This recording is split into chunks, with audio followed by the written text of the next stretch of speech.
শেষ হয়েছে সেদিন থেকে আমার হাত আল্লাহ নিয়ে নিয়েছে।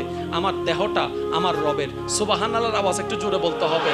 আমার দেহে যে চোখ আছে, চোখটা আমার রবের, আলোটা আমার রবের, হাতটা আমার রবের, আঙ্গুলটা আমার রবের, পাটা আমার রবের, শরীরটা আমার রবের, ব্রেনটা আমার রবের। আমার যা আছে সব তো রবের। আমার বলতে তো কিছু নাই, আপত্তি করব কিভাবে? তাই সর্বদা শুকরিয়া আদায় করিস। তো ইউনুস নবী ওনার কথা শুনে বললেন, সত্যি তুমি আল্লাহর সবচেয়ে প্রিয় বান্দা। এখন বলেন ওনার ভিতর কোনটা ছিল? ধৈর্য এবং শুকরিয়া।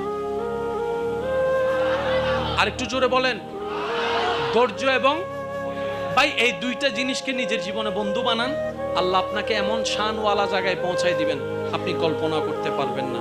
আচ্ছা, ইমাম হোসেন যে কারবালার ময়দানে শাহাদত বরণ করেছেন, এই কুয়াকে এত কম বেশি সবারই জানা। নবী রহমতুল্লিল আলামিনকে আল্লাহ আগে থেকে জানাই দিয়েছেন। উনি কি একবারও দোয়া করেছেন আল্লাহ কাহিনী পাল্টাই দাও? ভাই শুনি নাই আমি।